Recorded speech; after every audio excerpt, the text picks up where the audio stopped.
नमस्कार दोस्तों, मेरा नाम है विमल सिंह। बालाजी स्टडी अड्डा में आपका स्वागत है। डीएलएड सेकंड सेमेस्टर और फोर्थ सेमेस्टर दिसंबर 2022 एग्जाम के लिए इंग्लिश की हम आपको बैक टू बैक क्लासेस करा रहे हैं। तो आज हम देखेंगे क्लास नंबर 6। इससे पहले क्लास नंबर 5 देखी थी। पिछला वीडियो नहीं देखा हो इंग्लिश का, साइड में बटन में वीडियो मिल जाएगा और अलग से प्लेलिस्ट भी वीडियो के डिस्क्रिप्शन में मिल जाएगी। आज का हमारा टॉपिक है सिंपल, कंपाउंड और कॉम्प्लेक्स सेंटेंस जो है इस पर बेस्ड। साथ ही साथ डीएलएड में जो पूछे गए सभी प्रश्न है उनकी भी हम यहाँ पर प्रैक्टिस करेंगे। और देखिए, इस जो वीडियो है इसको हम दो पार्ट में देखेंगे। पहला पार्ट अभी हम देख रहे हैं 1 डेढ़ के आसपास के समय में, और जो दूसरा पार्ट होगा वो हमारा 3 बजे के आसपास टाइमिंग में हम देखेंगे। और कोर्स की अगर बात करें तो ये सेकंड सेमेस्टर का कोर्स है आपका, जिसमें आप देखेंगे सारा डिटेल में हम बता चुके हैं। और फोर्थ सेमेस्टर के कोर्स की बात करें तो इसमें देखिए ग्रामर के अंतर्गत कॉम्प्लेक्स और कंपाउंड सेंटेंस क्लियर तरीके से लिखा है। लिखा देखिए कोर्स में यहाँ पर है, पर क्वेश्चन सेकंड सेमेस्टर में भी आते हैं, फोर्थ सेमेस्टर में भी आते हैं। चलिए शुरू करते हैं, बेसिक से चीजों को समझेंगे और एक पार्ट आपको 1-2 घंटा बाद आज ही देखने को मिलेगा। तो चलिए स्टार्ट करते हैं। तो सबसे पहले हम बात करते हैं सिंपल सी कि सेंटेंस आपका क्या होता है, क्योंकि ये सभी जो टाइप मैंने आपको बताया वो सेंटेंस के ही होते हैं। तो आप सेंटेंस को कैसे परिभाषित करेंगे कि जो सार्थक शब्द होते हैं उनका वह समूह जो कि एक पूर्ण भाव व्यक्त करता है। हिंदी में मैं इसलिए बोल रहा हूँ ताकि आपको चीजें समझ में आए। अब बात करते हैं इंग्लिश में सेंटेंस को आप कैसे कह सकते हैं कि a combination of words that makes complete sense is called a sentence. इस प्रकार से आप कह सकते हैं कि शब्दों का वह समूह जिसका कोई पूरा अर्थ निकलता हो, भाव निकलता हो, उसे हम सेंटेंस कहते हैं। और सेंटेंस में आप सभी जानते हैं दो पार्ट आपके सेंटेंस के अंतर्गत होते हैं, एक आपका सब्जेक्ट होता है और एक प्रेडिकेट होता है। जैसे मैं आपसे लिखूं यहाँ पर राज इज ए गुड मैन, यहाँ पर आपका सब्जेक्ट राज है और बाकी जो बचा है वो आपका प्रेडिकेट जो है वो हो जाता है। ये बेसिक चीज आपको पता होना चाहिए। अब बात करते हैं काइंड्स ऑफ सेंटेंस। तो पहला आपका हो जाएगा सिंपल सेंटेंस। आगे सेंटेंस एक में लिख देता हूँ, बाकी में जो है वो इन्वर्टेड कॉमा टाइप से लगा दूंगा। दूसरा आपका हो जाएगा कॉम्प्लेक्स सेंटेंस और तीसरा हो जाएगा आपका कंपाउंड सेंटेंस। तो ये आपके तीन टाइप्स जो है इस प्रकार से हो जाएंगे। आपके कोर्स में मिक्स्ड सेंटेंस करके नहीं है, यही तीन टाइप है, इसलिए मैंने यही तीन लिखे हैं। बाकी कहीं कहीं आप जब कॉम्पिटिशन लेवल की तैयारी करते हैं तो देखेंगे वहाँ पर मिक्स्ड सेंटेंस करके भी आपको पढ़ाया जाता है। अब आपको क्या करना है, इनको एक एक करके समझना है। सबसे पहले कि सिंपल सेंटेंस क्या होते हैं, कॉम्प्लेक्स सेंटेंस क्या होते हैं, कंपाउंड सेंटेंस क्या होते हैं और इसके भी जो प्रकार होते हैं उनको भी समझना है। फिर उसके बाद जो सेंटेंस चेंज करने वाला यहाँ से टॉपिक आपका पूछा जाता है उसको हम देखेंगे। तो सबसे पहले बात करते हैं हमारे सिंपल सेंटेंस की। तो देखिए सिंपल सेंटेंस की अगर बात करें तो केवल और केवल आपका इसमें एक जो है वो फाइनाइट वर्ब होता है, FINITEVERB। तो पहला आप कह सकते हैं कि एक फाइनाइट वर्ब होती है। जैसे कि एग्जाम्पल आप कह सकते हैं कुछ भी, फायर बर्न्स या what a fine morning it is, इस प्रकार से हम बोलते हैं। तो ये सभी सिंपल सेंटेंस के उदाहरण हैं। फाइनाइट वर्ब के अलावा और आपकी क्या कंडीशन हो सकती है कि जिसमें आप कह सकते हैं एक सब्जेक्ट हो आपका और प्रेडिकेट हो, एक सब्जेक्ट और एक प्रेडिकेट। शॉर्ट में मैंने लिख दिया, आप समझ जाइएगा इसको। एक सब्जेक्ट और एक प्रेडिकेट हो तो वो भी आपका सिंपल सेंटेंस में आएगा। और तीसरी तरीके से भी आप इसे कह सकते हैं कि जिसमें कम से कम आपका एक प्रिंसिपल क्लॉज जो है वो होनी चाहिए। ये सब क्या चीजें होती हैं सब मैं आपको समझाऊंगा। प्रिंसिपल क्लॉज कम से कम, जिसमें आप कह सकते हैं कि केवल एक, यहाँ पर केवल वर्ड अवश्य लगा लीजिएगा कि केवल एक प्रिंसिपल क्लॉज होती है। तो ये तीनों कंडीशन अगर आपको देखने को मिल रही हैं तो आप कहेंगे सिंपल सेंटेंस है। तीनों एक साथ नहीं होती, तीनों में से कोई भी आपको देखने को मिले तो आप कह सकते हैं वो एक सिंपल सेंटेंस है। अब यहाँ पर समझना आपको ये है कि प्रिंसिपल क्लॉज क्या होता है, इसको समझिए।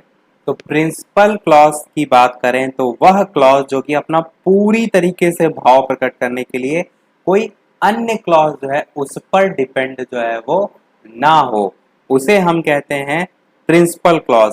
जैसे कि अगर आप कोई एग्जाम्पल लेकर बात करें कि स्टे वेयर यू आर, ये आपका सेंटेंस है स्टे वेयर यू आर। तो यहाँ पर जो आपका स्टे है ये प्रिंसिपल क्लॉज हो जाएगा। अगर स्टे की अर्थ की बात करें तो अधिकतर हम यूज करते हैं ना कि तुम वहीं स्टे करे रहो, रुके रहो, इस टाइप से, कि वेयर यू आर, तुम जहां हो वहीं रुके रहो, ठहरे रहो, इस टाइप से आपका अर्थ निकलेगा।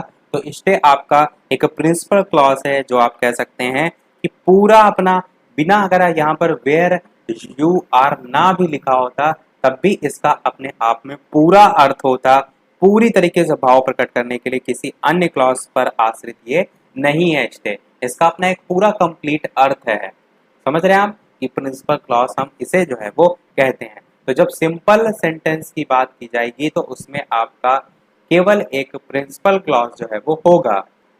और बात करें अगर फाइनाइट वर्ब की, यहाँ पर देखिए मैंने फाइनाइट वर्ब लिखा था, तो ये जो है वो सब्जेक्ट जो होता है उसके नंबर या पर्सन के आधार पर जो है वो बदलती है कि आपका सब्जेक्ट जो है वो सिंगुलर है या प्लूरल, या एक और आधार होता है कि आपका जो पर्सन है फर्स्ट पर्सन है, सेकंड पर्सन है या थर्ड पर्सन, तो उस पर भी ये बेस्ड होता है। तो सिंपल सी भाषा में आप इतना सा समझ के रखिए कि आपको एक प्रिंसिपल क्लॉज देखने को मिलेगी और सिंपल सेंटेंस में जो कुछ वर्ड होते हैं जैसे कि एंड, या जो आप अर्थ निकालेंगे, अभी जब हम प्रैक्टिस करेंगे किसकी, सेंटेंस की, वहां से आपको और बेहतर तरीके से समझ में आएगा। ये सभी तो आपके रूल रेगुलेशन है जो आपको पता होना चाहिए कि इसमें एक्चुअल में क्या हो रहा है, क्योंकि इसकी आपसे डेफिनेशन भी तो पूछी जा सकती है। तो जब आपको पता होगा तभी तो आप लिखेंगे। अब बात करते हैं, तो नेक्स्ट आपका देखने से पहले एक हम क्या करते हैं और एग्जाम्पल आपका देख लेते हैं जिससे आपको और ज़्यादा जो है यहाँ से क्लियर हो।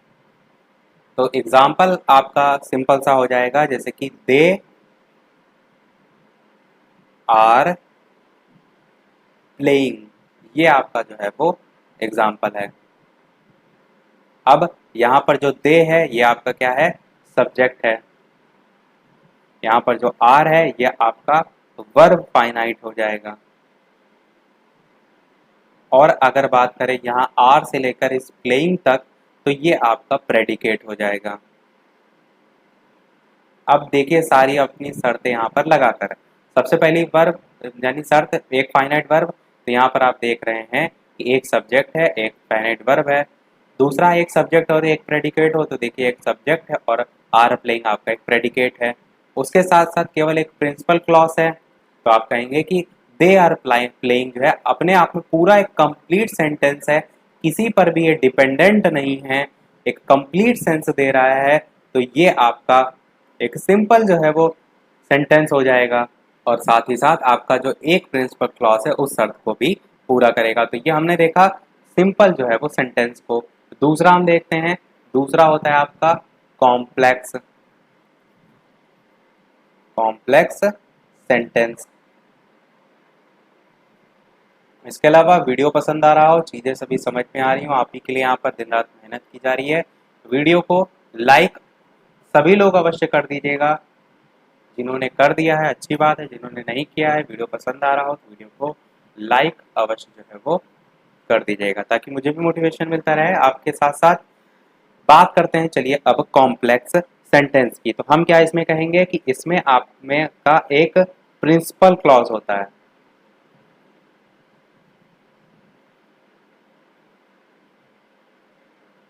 तथा कम से कम एक सबऑर्डिनेट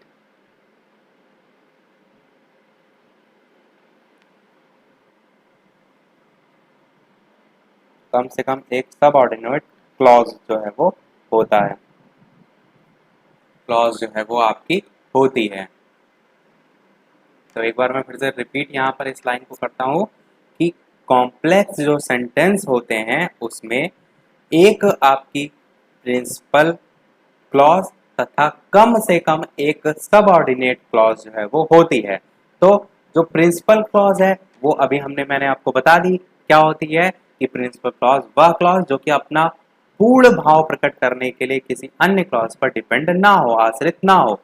अब बात करते हैं इस सबऑर्डिनेट क्लॉज की क्या होता है। तो सबऑर्डिनेट क्लॉज वो क्लॉज होती है जो कि अपना भाव प्रकट करने के लिए किसी अन्य क्लॉज पर आश्रित होती है। हिंदी में इसलिए बता रहा हूं आपको ताकि आपको समझ में आए। देखिए प्रिंसिपल क्लॉज में क्या है, पूर्ण भाव प्रकट करने के लिए किसी अन्य क्लॉज पर आश्रित ना, तो यहाँ पर आप लिख भी सकते हैं कि आश्रित नहीं। और जो सबऑर्डिनेट क्लॉज है वो आपकी आश्रित है। और एक चीज अवश्य ध्यान रखिएगा, यहाँ पर जो वर्ड लिखा गया है कम से कम एक सबऑर्डिनेट क्लॉज होती है, यानी कि एक से अधिक सबऑर्डिनेट क्लॉज आपकी हो सकती हैं, पर कम से कम एक अवश्य जो है आपको देखने को मिलेगी, यानी एक से अधिक भी हो सकती है। अब हम इसका एग्जाम्पल देखते हैं जिससे आपको समझ में आए। तो सेंटेंस इसका एग्जाम्पल का आपका हो जाएगा जैसे कि he is the boy who stole my pen. ये आपका सेंटेंस है, he is the boy who stole my pen. तो यहाँ पर जो आपका ही इज द बॉय है ये आपका क्या है, प्रिंसिपल क्लॉज है, यानी कि ये जो सेंटेंस आपका इतना है वो किसी पर भी डिपेंड जो है वो नहीं है। इसका अपने आप में जो है वो पूरा अर्थ है कि ही इज द बॉय, यानी कि ये लड़का है, इस टाइप से आप कह सकते हैं। तो इसमें ऐसा तो है नहीं कि सेंटेंस अधूरा है, आपका इतना कंप्लीट सेंटेंस है। ये आपकी एक प्रिंसिपल क्लॉज होती है जो कि मैंने आपको बताया, ऊपर देखे लिख भी दिया था, आश्रित नहीं। आगे जो लिखा हुआ है हु स्टोल माई पेन, ये आपका पूरा जो है सब ऑर्डिनेट क्लॉज जो है वो हो जाएगा, सब ऑर्डिनेट क्लॉज। शॉर्ट में मैंने एस सी लिख दिया है, सब, चलिए लिख देता हूँ एस यू बी, और क्लॉज का सी एल ए।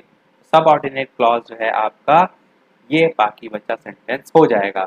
अब यहाँ पर जो हु वर्ड आ रहा है ये क्या है, ये आपका सब ऑर्डिनेट कंजक्शन है जो कि जोड़ने का कार्य कर रही है। सब ऑर्डिनेट कंजंक्शन है आपकी। कंजंक्शन आपको मालूम है क्या होती है, जो दो सेंटेंस में जोड़ने का वर्क करती है, जैसे कि एंड हो गया, ये सारी चीजें, ये आपका हु सबऑर्डिनेट कंजंक्शन आप कह सकते हैं। तो जैसे आप इसको देखिए, हु स्टोल माई पेन, यानी कि पूरा अगर सेंटेंस का अर्थ निकलेगा क्या निकलेगा कि ही इज द बॉय, ये वही लड़का है, हु स्टोल माई पेन, जिसने मेरा पेन चुराया था। अब ही इज द बॉय आप पूरा बोलिए कि ये वही लड़का है, तो आपका सेंटेंस यहाँ तक कंप्लीट है, तो यानी कि ये प्रिंसिपल क्लॉज है। पर हु स्टोल माई पेन आप अगर बोलेंगे तो क्या आपका सेंटेंस पूरा है, आप कहेंगे अधूरा है कि हु स्टोल, जिसने मेरा पेन चुराया था।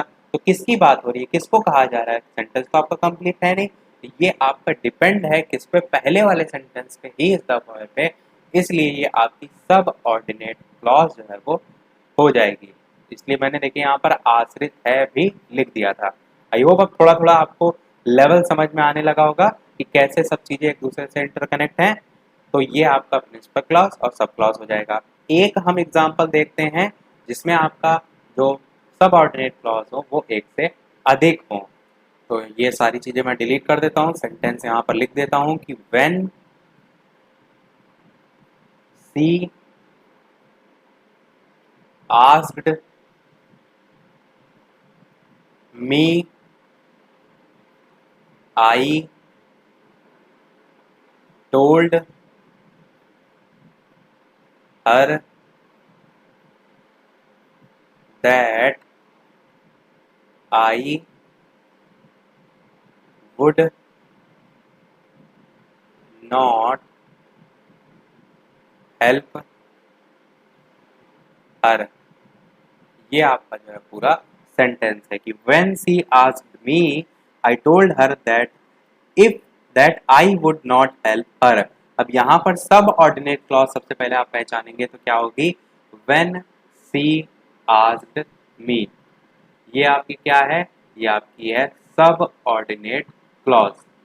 एस यू बी, मैं अच्छा इतना शॉर्ट में लिख देता हूँ, एस यू बी और क्लॉज में सी एल ए, ये आपकी सबऑर्डिनेट क्लॉज है, जो कि आपको मैंने बताया कि डिपेंड होती है, आश्रित होती है दूसरे किसी जो है वो सेंटेंस के क्लॉज पे या पार्ट पे आप कह सकते हैं। तो व्हेन सी आस्क्ड मी, जब उसने मुझसे पूछा, क्या पूछा, तो ऐसा तो कंप्लीट आपको उत्तर मिल नहीं रहा है, यानी कि आपका सबऑर्डिनेट क्लॉज है।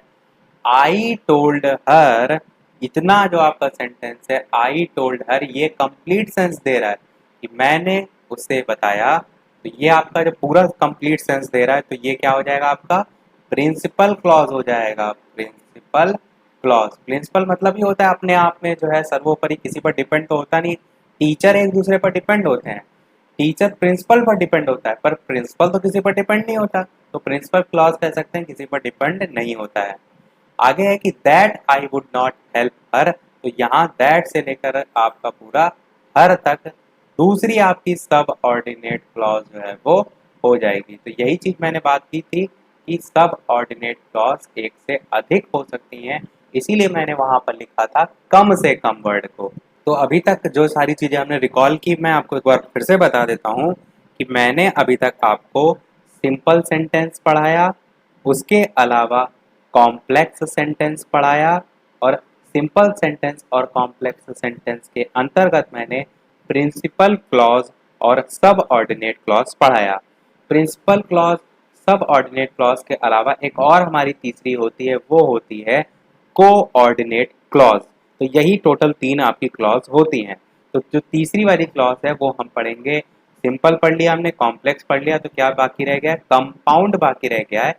उसमें हम इस कोऑर्डिनेट क्लॉज को पढ़ेंगे। तो सारी चीजें रफ कर देते हैं। अब यहाँ पर हेडिंग लिख लेते हैं कंपाउंड सेंटेंस। अब इसको जो है वो समझते हैं। और एक चीज मैं आपको और बता दूं कि जो मैंने अभी आपके लिए वो लिखा था सब ऑर्डिनेट क्लॉज, उसके भी प्रकार आपके होते हैं, वो मैं इसके बाद जो है आपको बता दूंगा। तो पहले हम कंपाउंड सेंटेंस की बात कर लेते हैं। तो कंपाउंड सेंटेंस की अगर बात करें तो वह वाक्य जिसमें आप कहेंगे एक जो है आपकी प्रिंसिपल क्लॉज,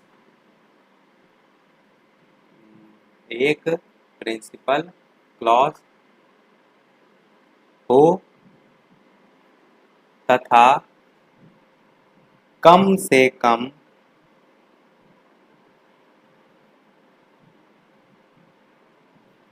एक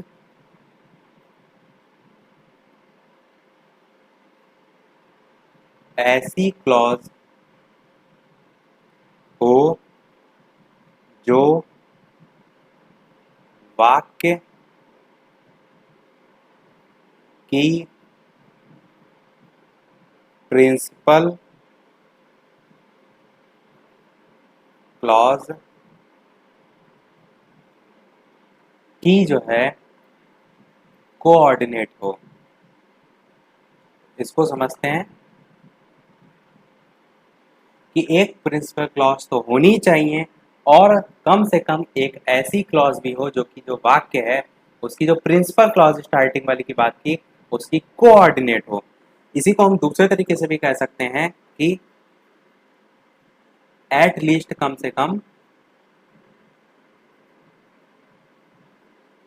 दो जो है आपकी प्रिंसिपल क्लॉज होनी चाहिए। ये आपको ज़्यादा बेहतर तरीके से समझ में आएगा।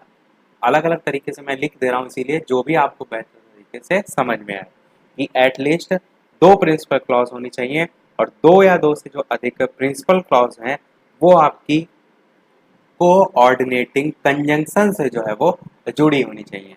यहाँ पर मैं क्या करता हूँ, स्ट्रक्चर टाइप से बता देता हूँ। जैसे कि एक आपकी प्रिंसिपल क्लॉज हो गई,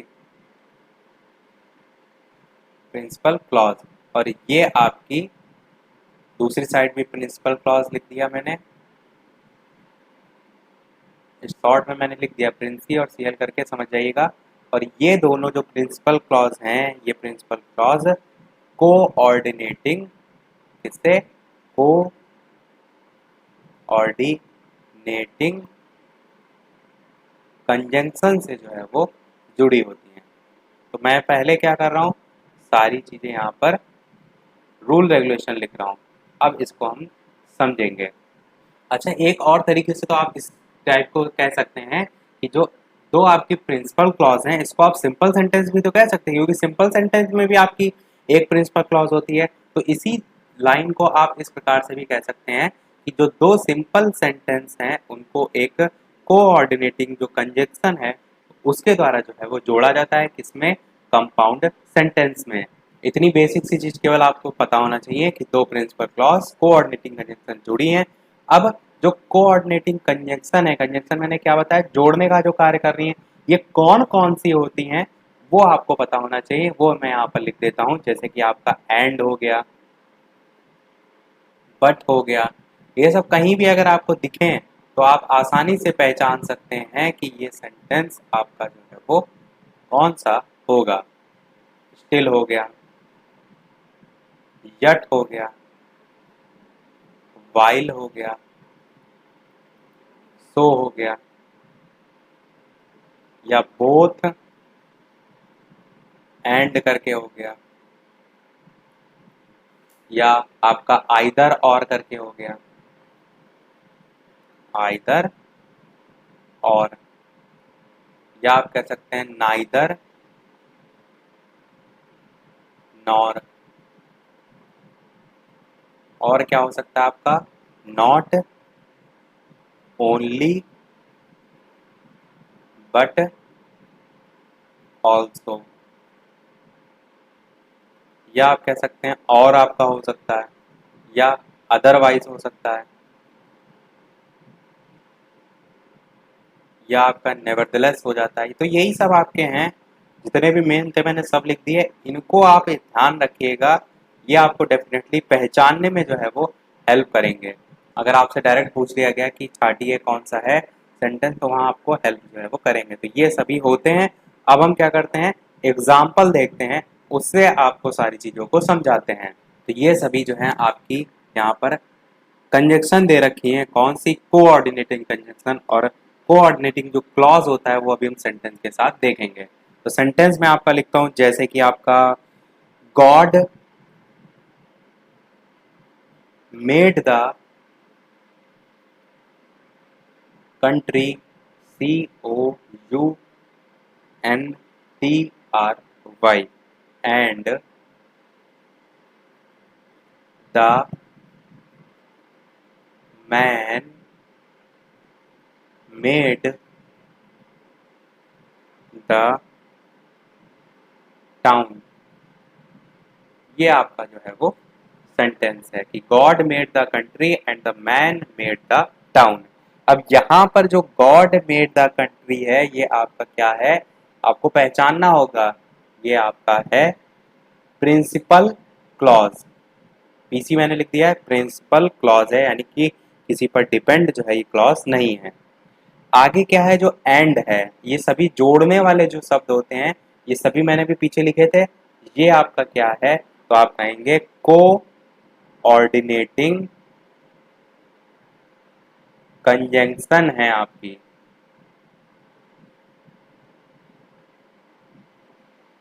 यही चीज मैंने सारे लिख दिए थे लिस्ट, इससे आप आसानी से पहचान सकते हैं कि ये आपका एक कॉम्प्लेक्स का नहीं है, कंपाउंड का जो है वो सेंटेंस है। और जो तीसरा वाला आपका भाग है, the man made the town, तो ये आपका क्या है, ये जैसे कि पहला वाला प्रिंसिपल क्लॉज था, तो ये भी आपका प्रिंसिपल क्लॉज ही है। मैंने आपको बताया कि दो प्रिंसिपल क्लॉज एक कोऑर्डिनेटिंग कंजंक्शन से जो है वो जुड़े होते हैं। इसी में एक और कंडीशन होती है कि एक प्रिंसिपल क्लॉज होता है और दूसरा वाला जो है आपका ये कोऑर्डिनेटिंग क्लॉज होता है, कोऑर्डिनेटिंग क्लॉज होता है। अब कोऑर्डिनेटिंग क्लॉज को समझिए, कंजंक्शन तो आप समझ गए होंगे। कोऑर्डिनेटिंग क्लॉज आप कह सकते हैं जो सेंटेंस होता है, इसी के समान आपका पहला वाला ही जो पद दिया होता है, अगर उसी से समान आपका दूसरा वाला भी इस प्रकार से पद दे रखा है, जैसे कि गॉड मेड द कंट्री और the man made the town, तो देखिए समान है, तो वही जो दूसरा वाला भाग होता है वो फिर आपका कोऑर्डिनेटिंग क्लॉज कहलाता है। तो ये आपका प्रिंसिपल क्लॉज तो है ही है, साथ में कोऑर्डिनेटिंग क्लॉज भी जो है वो है। चलिए एक और एग्जांपल लेते हैं जिससे ज्यादा आपको चीजें क्लियर हो। दो सेंटेंस को लेते हैं और दोनों ही जो आपके सेंटेंस होंगे वो कैसे होंगे अपने आप में। ही इज रिच आपका एक जैसे सेंटेंस हो गया, ही इज रिच, ये आपका एक प्रिंसिपल क्लॉज भी है, सिंपल सेंटेंस भी आप कह सकते हैं। और दूसरा आपका जैसे हो जाएगा ही इज माइजर। यहाँ पर देखिए ही इज रिच है, यहाँ पर ही इज माइजर है, बीच में आप इसको जोड़ने के लिए बट जो है वो लगा सकते हैं। अब सेंटेंस बन जाएगा आपका he is rich but he is माइजर। तो बट आपका क्या हो जाएगा, यहाँ पर आप कहेंगे को ऑर्डिनेटिंग कंजंक्शन जो है आपका हो जाएगा, जो कि आपको दो प्रिंसिपल क्लॉज को जोड़ने का कार्य कर रहा है। पहली वाली आपकी क्या है, प्रिंसिपल क्लॉज, दूसरी वाला आपका क्या है, प्रिंसिपल क्लॉज। क्योंकि पूरा पूरा आपका जो सेंटेंस है यहाँ पर जैसे कि ही इज माइजर या ही इज रिच, ये अपने ऊपर डिपेंड है, किसी दूसरे पर डिपेंड नहीं है क्लॉज, तो आपका ये प्रिंसिपल क्लॉज हो जाएगा। दूसरी चीज मैंने ये भी बताई कि पहला वाला ही इज रिच लिखा है, सेम इसी प्रकार ही इज माइजर लिखा है, यानी कि कोऑर्डिनेटिंग क्लॉज जब की बात की जाती है तो वो क्लॉज जो वाक्य में किसी क्लॉज की समान पदी होती है, तो यहाँ पर ही इज माइजर को आप कोऑर्डिनेटिंग क्लॉज भी जो है वो इस प्रकार से लिख सकते हैं। तो बेसिक चीजें मैंने सारी बता दी यहाँ पर। अब हम देखेंगे जो क्लॉज के टाइप्स हैं, उसमें हमने बात की थी कि लास्ट में हम देखेंगे तो तीन आपको मैंने टाइप बताए। एक आपका प्रिंसिपल क्लॉज, दूसरा मैंने आपको बताया सब ऑर्डिनेट क्लॉज, और तीसरा मैंने आपको बताया कोऑर्डिनेटिंग क्लॉज। अब यहाँ पर जो आपका दूसरे नंबर वाला है सब ऑर्डिनेट क्लॉज, इसके टाइप की बात करते हैं तो ये तीन टाइप के होते हैं। कौन कौन से, तो आप कहेंगे, एरो में बना देता हूँ इस प्रकार से, तो आप कहेंगे पहला होता है नाउन क्लॉज, दूसरा होता है आपका एडजेक्टिव क्लॉज, और तीसरा होता है आपका एडवर्ब क्लॉज। तो एडजेक्टिव, एडवर्ब और नाउन क्लॉज ये तीन प्रकार होते हैं जब आपसे पूछा जाए सब ऑर्डिनेट क्लॉज के प्रकार। अब यहाँ पर अगर एक एक लाइन में बात करें तो नाउन क्लॉज क्या होता है, जब हम कहते हैं कि वाक्य में नाउन का काम वर्क कर रहा है, नाउन क्लॉज वाक्य में, जैसे कि it is clear that you have made a mistake, तो वहां पर आपका नाउन क्लॉज जो है वो हो जाएगा। एडजेक्टिव में बात करें तो यहाँ पर भी एडजेक्टिव क्लॉज वाक्य में एडजेक्टिव का काम करता है, जैसे कि I have a ring which is made of gold, तो वहां पर आपका एडजेक्टिव जो है विशेषण की बात जब हम करते हैं वो हो जाता है। एडवर्ब की बात करें तो एडवर्ब क्लॉज भी वाक्य में एडवर्ब का कार्य करता है, जैसे कि when you came here I was reading a novel, तो ये इस प्रकार से तीनों जो है वो हो जाएंगे। एक चीज यहाँ पर ध्यान देने वाली ये है कि जो आपका एडजेक्टिव क्लॉज है इसी को हम रिलेटिव क्लॉज के नाम से भी जानते हैं। ये सब जो मैं आपको चीजें यहाँ पर लिख रहा हूँ ये आपसे थ्योरी सेक्शन में पूछी जाएंगी। जब आपसे कोई बहुविकल्पी में पूछ लिया जाएगा कि adjective clause is also known as, वहां पर अलग अलग ऑप्शन दिए होंगे, तो वहां पर रिलेटिव क्लॉज भी जो है वो दिया होगा। और ये जो noun clause, adjective clause, adverb clause, ये आपने देखा होगा तो आपकी पुस्तक में भी दे रखा है प्रश्न कि सब ऑर्डिनेट जो क्लॉज हैं उनके टाइप्स क्या होते हैं, तो नाउन क्लॉज भी होता है, एडजेक्टिव भी होता है, एडवर्ब क्लॉज भी होता है। इसके अलावा हिंदी में जिनको नहीं पता है वो भी मैं बता देता हूँ कि जो आपका कॉम्प्लेक्स सेंटेंस हमने देखा था, कॉम्प्लेक्स सेंटेंस, इसे हम हिंदी में मिश्रित वाक्य कहते हैं। आपने अवश्य पढ़ा होगा हिंदी में सरल वाक्य, संयुक्त वाक्य। और जो कंपाउंड सेंटेंस होता है आपका, कंपाउंड सेंटेंस आपका होता है संयुक्त वाक्य, और जो आपका सिंपल सेंटेंस है उसे हम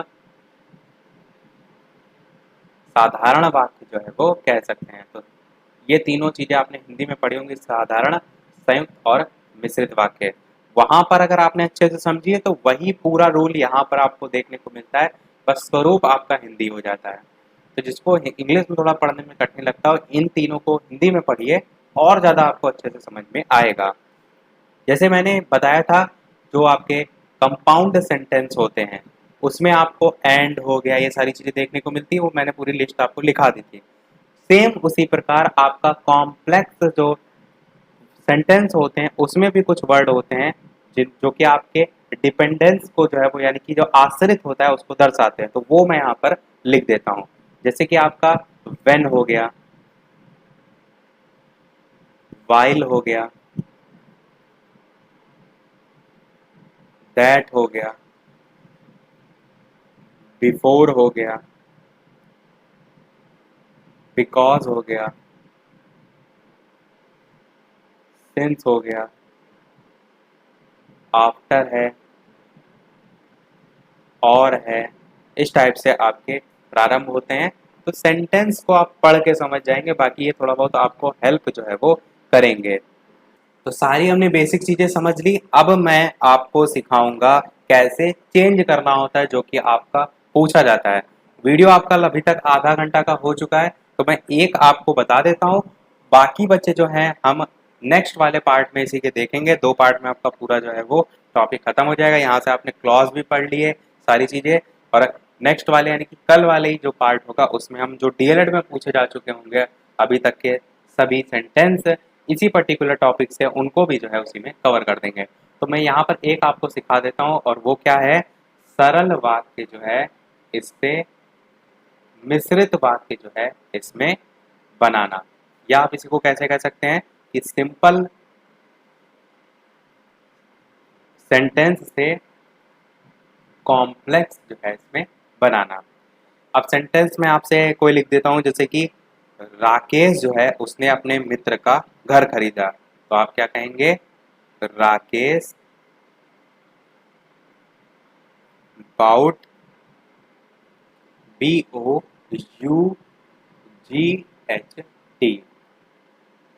Rakesh bought that,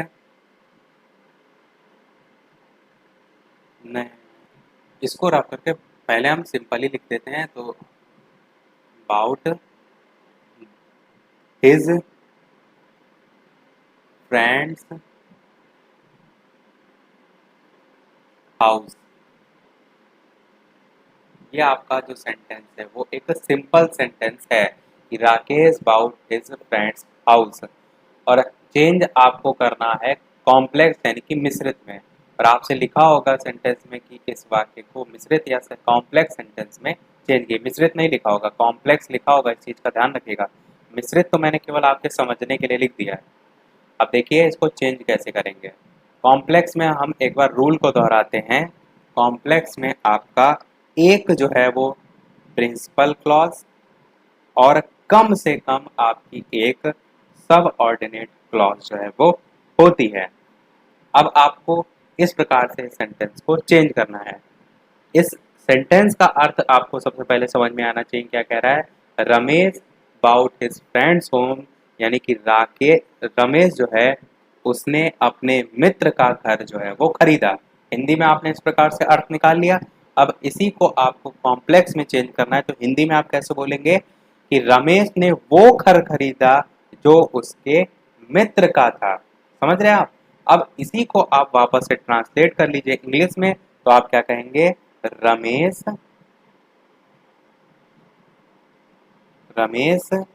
bought that house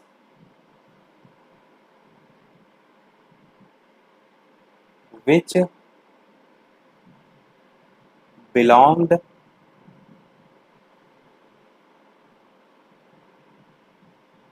to his friend. तो इस प्रकार से आपका सेंटेंस बन जाएगा। ये आपका राकेश जो है वो हो जाएगा। मैंने नाम सब अपने मन से ऐसे लिख दिए, इसलिए आपको वहां पे बदल गया। तो नाम से कोई फर्क नहीं, आपको मेन रूल जो है वो समझ में आ रहा होगा। यहाँ पर आप देख भी सकते हैं कि राकेश बाउट दैट हाउस आपका एक प्रिंसिपल क्लॉज है, यानी कि अपने आप में कंप्लीट जो है वो सेंस दे रहा है। Which belong to his friend, ये आपका डिपेंड है, यानी कि क्या हो जाएगा, सब ऑर्डिनेट क्लॉज हो जाएगा। तो ये भी आप देख रहे हैं, प्रिंसिपल क्लॉज भी और सब ऑर्डिनेट क्लॉज इसमें आपको देखने को मिल रहा है। तो टोटल में अगर इसके निष्कर्ष की बात करूं, अगर साधारण सी भाषा में आपको समझाने का प्रयास करूं, तो सरल वाक्य में आपसे सिंपल सी भाषा में एक लाइन कुछ कह देता हूं कि जैसे यही था कि राकेश ने उसके दोस्त का घर खरीदा, या राकेश ने ये खाया, राकेश ने वो पिया, इस टाइप से कुछ भी कह रहे हैं तो आपका क्या है, वो आपका एक सिंपल सेंटेंस है।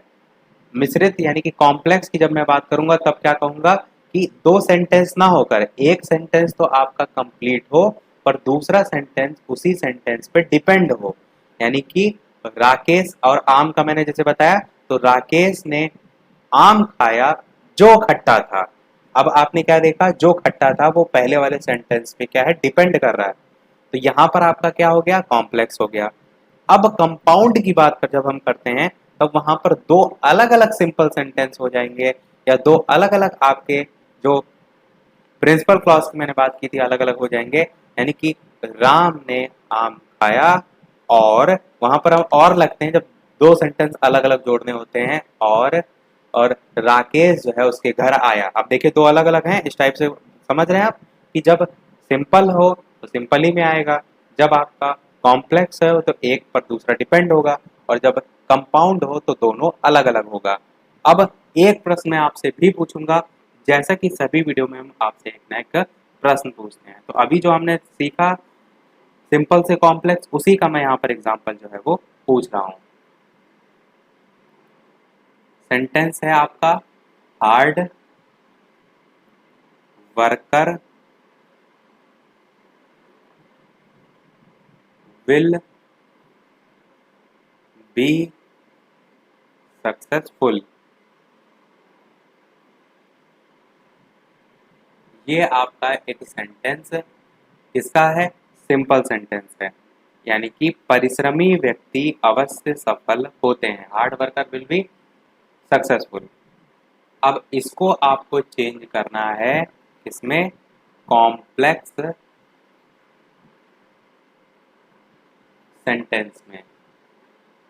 ये आपका जो है आज के इस वीडियो का होमवर्क है, तो सभी लोग चेंज करिएगा और वीडियो के मेन कमेंट में टाइप करके अवश्य बताइएगा। देखते हैं कितने लोगों का जो है वो सही निकलता है। आंसर हम इसका नेक्स्ट वाले पार्ट में देखेंगे, और बाकी चीज़ें भी देखेंगे जो आपके रह गए हैं, जैसे कि आपका जो कंपाउंड है उससे कॉम्प्लेक्स में कैसे चेंज करें, ये सारी चीज़ें भी आपको देखेंगे। और जो डीएलएड में पूछे जा चुके हैं प्रश्न उनको भी नेक्स्ट वाले में देखेंगे। तो अगले वाले वीडियो में आपका टॉपिक भी समाप्त हो जाएगा। इतनी सारी हमने आपके लिए मेहनत की है, तो एक लाइक तो आपका बनता ही है वीडियो को, अगर आपने अभी तक लाइक ना किया हो। इतनी अच्छी अच्छी इंफॉर्मेशन हमने प्रोवाइड कराई थी आपके लिए, मेहनत की जा रही दिन रात, तो वीडियो को लाइक करके अवश्य जो है वो जाइए। चैनल पर नए आए हों तो सब्सक्राइब करके अवश्य जुड़ जाइएगा, क्योंकि आगे भी इसी प्रकार और बहुत से बेहतरीन वीडियो आपको मिलने वाले हैं। पेपर के आखिरी तारीख तक आपको फास्ट रिवीजन भी मिलेगा, तो बने रहिए। और इसी के साथ हमारे आज का टॉपिक भी समाप्त होता है। तो आज वीडियो में इतना ही, चलिए मिलते हैं अगले वीडियो में नए टॉपिक के साथ। तब तक के लिए नमस्कार, थैंक यू फॉर वॉचिंग।